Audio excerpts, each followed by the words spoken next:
Creating an animation video can seem like a daunting task, but with the right tools and techniques, anyone can do it.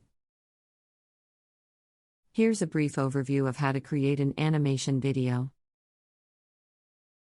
Plan your video. Before you start animating, it's important to have a clear idea of what you want to create. Create a storyboard or script, and plan out the scenes and characters you'll need.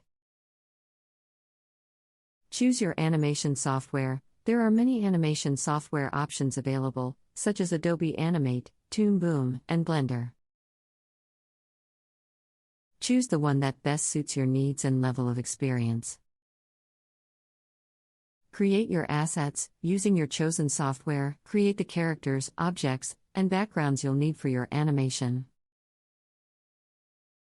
You can draw them by hand or use digital tools to create them. Animate your video. Use keyframes and timelines to animate your characters and objects. Make sure to pay attention to timing and pacing to create a smooth and engaging animation. Add sound and music. Once your animation is complete, add sound effects and music to bring it to life. Export your video. Finally, export your animation video in the desired format and resolution.